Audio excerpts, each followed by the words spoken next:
Alright, so I got both of the engine stands put together, so now let's go over some of the differences between the two. Now the first thing you can see right here is pretty easy, and that is the 69522 has a square tubing frame as opposed to the 69521 that's rectangular. Now on the 69522, that frame is 2.5 inches square, as opposed to on the 69521, it's 1.5 inches wide by 3.25 inches tall. So they are different in terms of that. Now in terms of the wall thickness, on the 69522, let me zero out my caliper, it is 2.5 millimeters on the wall thickness of it, and on the 69521 it is 3 millimeters thick. So it is a bit thicker on the 69521 as opposed to the 69522. Now the other big thing that you're going to see that's a huge difference between the two of these, and that is on the 69521, these front wheels do not swivel, so they're basically set in place. In order to steer this engine stand, all your steering is done from the back where you have your swivel casters on there, as opposed to on the 69522 you have casters all the way around. So that gives you the ability to actually kind of steer it and turn it right in its position. You don't have to go to a lot of extra effort to be able to steer it and turn it, and I really like having that ability to it.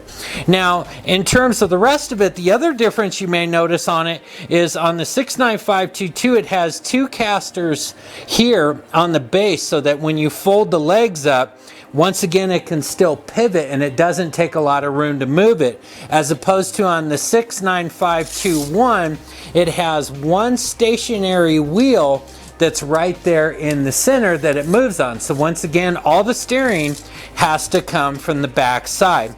Now the other thing I noticed as I was looking at it is in terms of the depth. Now on the 69522 it's about 42.5 inches long, as opposed to on the 69521 it's 40 inches long. So we do have a difference in that. The other area is here in the front. On the 69521 it's about 30.5 inches wide, where on the 69522 it's actually 35.5 inches wide. So there's quite a bit of difference in terms of that. Now the other thing too, and hopefully if I move these together you can see it, we do have a bit of a height difference between these. Now it's about 1/4 inch. So this will give you a bit more clearance if you're trying to go under something. Also on the bottom it's about 1/4 inch as well, and once again that's because of the difference in the size of the framing that they use to be able to make the stand. So we do have that. Now the other thing I noticed with it that's a change too is up here on our mounting plate. If you'll take a look in here in terms of the pipe that these are mounted on to be able to rotate, this one here is much larger than what comes on the 69521. Now let me just spin this one around, and once again here you kind of see the disadvantage to having those wheels that are stationary versus this one here that we can kind of just spin around in its location. And I'm trying to do this without knocking them into each other. And there we go. So now that we have these here, now on the 69522 this one is 3 inches in diameter, as opposed to this one is 2.25 inches in diameter. Now on the wall thickness, now this one here is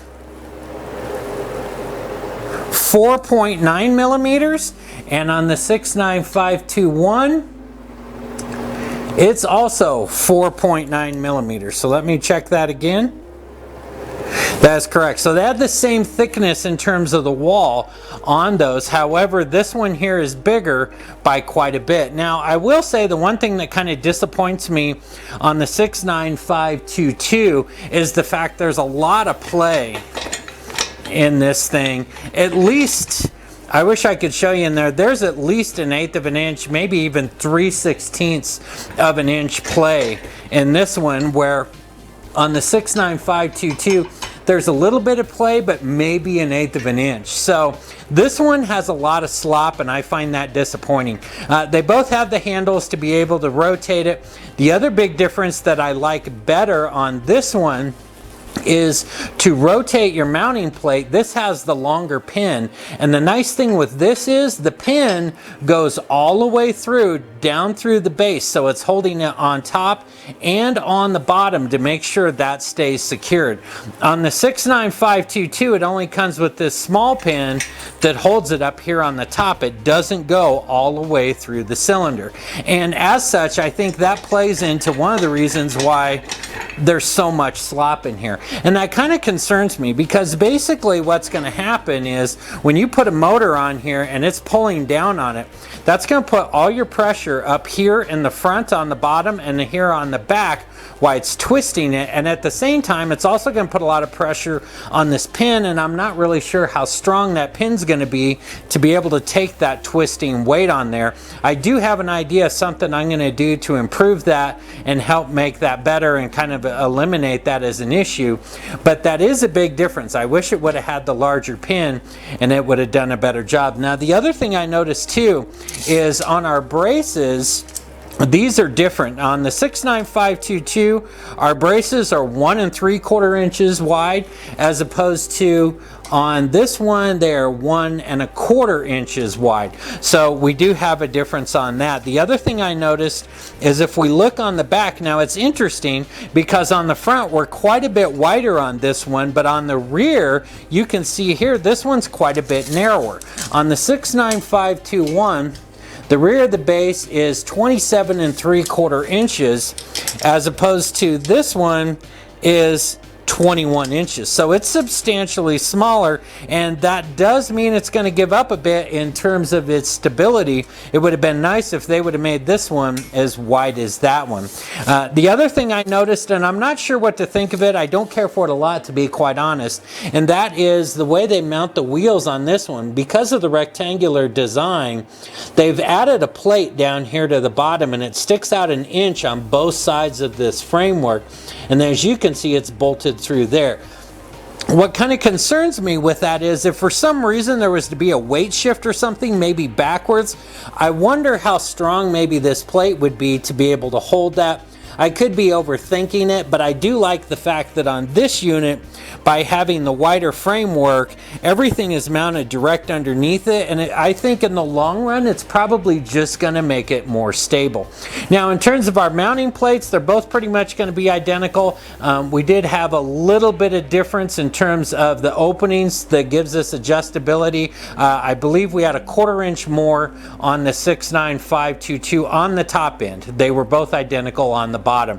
So those there were pretty much the same. But, you know, all things considered, I like the fact, I mean, the big thing for me was having the casters all the way around on this one, so it's easy to move it and rotate it around here in my garage while we're working on things. So that's the comparison between the two. They both fold up. They're both rated at 2,000 pounds. They both run the same price. It's just a matter of maybe which feature you're looking to get. Maybe you have a preference in color. Quite frankly, I like this red better than that one, but that really doesn't make or break the deal with me on there. They both seem to be really good engine stands. However, I just like this one more. The big thing for me is the casters there on the front that gives me the ability to just maneuver it easier around in the garage. So let me give you an idea a bit more of what I'm talking about in terms of maneuverability. So now here we have the 69521. Once again, it has the casters on the back, so I can maneuver it, but if I wanted to turn it in a tight space, I just can't do that. Now, especially if I had the motor on it, there's no way that's going to happen. So in order to turn it around, I kind of have to pull it out and then try and pivot it, and then, you know, maybe back it back up again and bring it around. And so it's really hard to actually maneuver this thing, especially if I'm trying to do it around my garage. Then what can happen is you find yourself trying to pull this leg over so that you can maybe move it somewhere if you don't have a lot of space. It really restricts the mobility of the engine stand. To me, that's just huge. I do, quite frankly, kind of like having this style frame because it does make it so that you can fit it in a bit tighter of a space on the front end as opposed to the one that we have over here. But now let me move this one out of the way. And in contrast, here's what we have with the 69522. If I really wanted to, right here in its location, I can rotate this to any position I need to be able to move it. So to me, that's a really big deal. That's a game changer. That's the whole decision on this one as to why I wanted to go with it. So now that we have these two kind of set apart like this and we know what our differences are, let's go ahead and start getting ready to mount our plate up onto the motor, and then let's get the motor put on this thing and see how it does.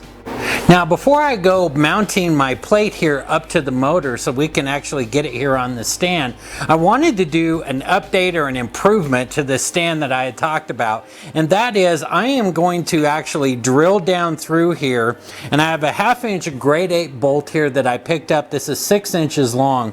And what I'm going to do is I'm actually going to take that and drill that down through here so that it goes all the way through just like it does on the other stand, and that way it secures it on both the top and bottom to help keep it from moving so much. So it's going to be really hard to do that with the motor on the stand, so I'm going to do that now and get that ready to go, so once I do get it mounted on there and get the engine in here, I can secure it with this.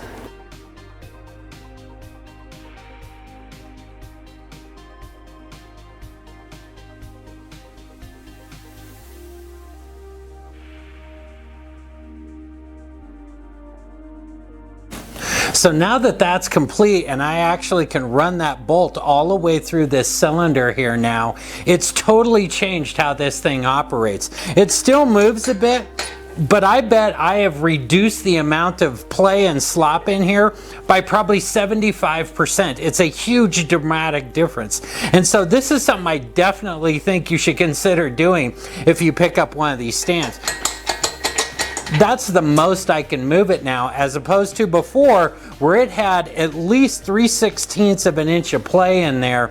It now moves not even 1/8 of an inch. It's dramatically different. So I think this is something you should really consider doing.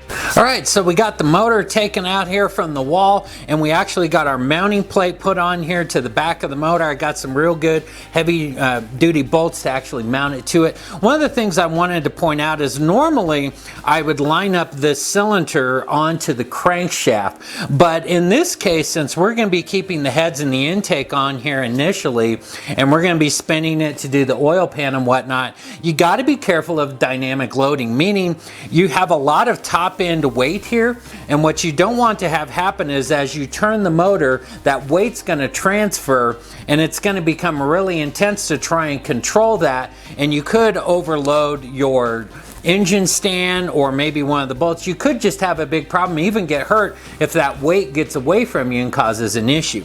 So what I have done is I have actually mounted up our plate as high as I could to try and center the weight onto the engine stand.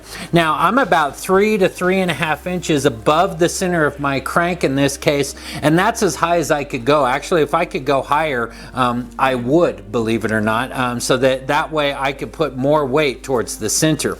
So we have that set up the best we can now to try and eliminate any issues when we go to spin the motor. We're still going to have to be careful with it because it's definitely going to be top heavy, and you don't want to get hurt or have a failure or damage your motor too at the same time. So we're ready now to go ahead and mount this onto the engine stand. I'm going to go ahead and put some grease here on our cylinder, and the one thing I do, as opposed to trying to raise this up and then align it with my engine stand and slide it in, the way I've done it in the past is I'm going to raise it up and actually mount the stand onto here and then lower it back down. It just seems to be easier that way as opposed to trying to get all that weight and everything situated. So we're going to get this put on the stand. Let's test it, see how well it does holding this much weight.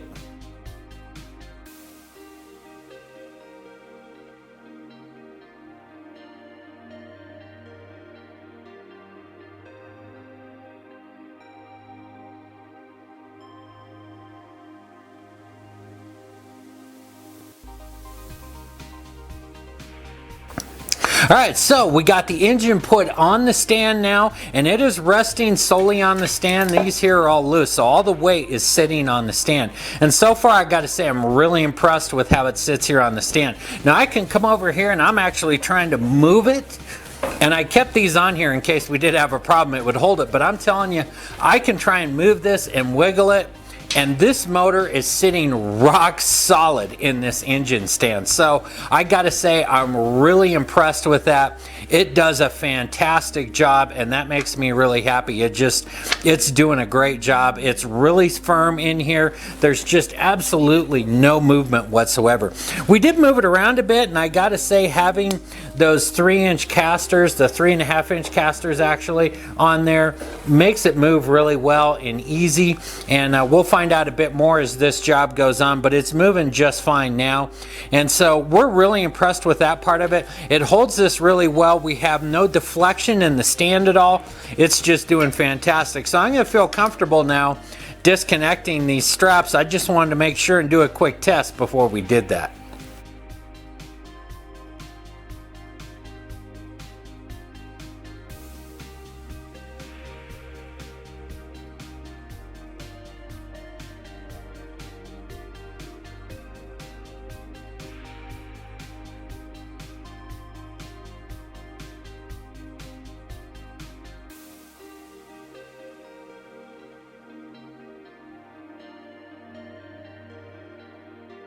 While going through and editing my video today on our engine stand here, I realized I left out a pretty important part, and our project's moving along quite well. We've been using this for about 2 weeks now, and our motor's coming along looking pretty good, but I realized I forgot to show you how well it's able to actually rotate with the motor on there. Now, we've got the heads off in that because we've been doing the work, but I can show you and give you some ideas here.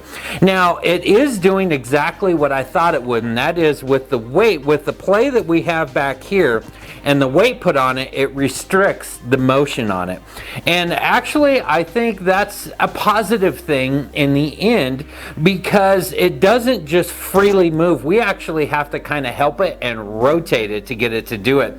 It doesn't even come close to getting out of control for us. Now, the funny thing is, and tell me if you haven't done this before, is we ended up taking the bolt out because this holds so well, and we ended up using a really big Phillips head screwdriver, and it's easier because we can grab it by the handle and pull it out. But as you see, we have nothing locking this in here now, and it just sits in place, and I can push on it and it doesn't rotate on its own.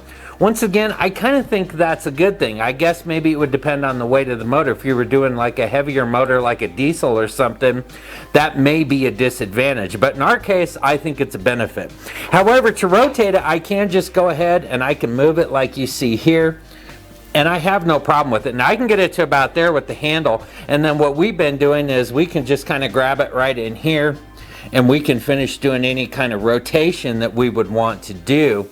And it's been okay, but as you can see, I can leave it at pretty much any angle I want, and it's staying there. So technically, I guess if I really was careless and I didn't put the pin in, it would hold where it's at right now without just automatically spinning around. Naturally, you wouldn't want to do that, so we're going to leave this back in here. So that's how it spins. It does spin. It does have resistance because of this back here.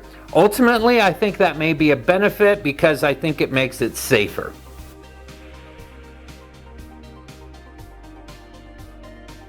So what's our final thoughts when it comes to our Pittsburgh 2,000-pound engine stand here? Well, I gotta say I'm really impressed with this thing. It's a really nice engine stand. It's just rock solid. It's holding this 5.4 liter V8 with absolutely no issues whatsoever. As I moved it around, as you saw in that previous clip, I was able to spin it around in a circle, move it back and forth, even going over the expansion joint in the floor here in my garage. It was rock solid. At no time was I concerned that maybe it was going to fall over or I was going to have an issue with it.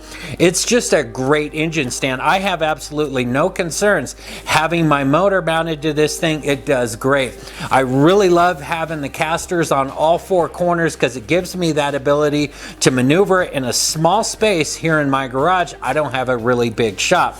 I love having the folding legs up, so when we're done with the project, I can fold it up, set it off to the side, and be able to save some space here in my garage. Now, you know, I would like to see them improve where our mounting plate actually connects up to the stand itself. It would be nice if this had a tighter tolerance and it didn't have all that play in there.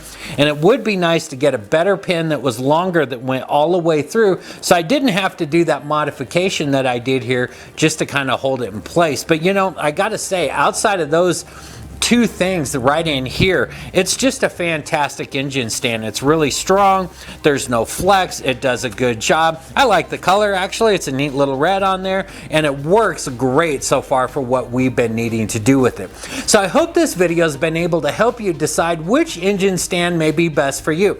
We have the 69521 version there, and we have the 69522 version here, and hopefully you've been able to see the differences between the two and decide which one's going to help you in your project. So ultimately, I hope the video is helpful for you. If it has, please do me a favor and hit that like button for me. It just lets YouTube know that y'all appreciate my content. If you'd like to see more videos like this one here in the future, and possibly watch us do the fix on this and do the swap out on the motor, why don't you hit that subscribe button and stick around here with me in the garage. As always, I appreciate you stopping by, and thanks for watching.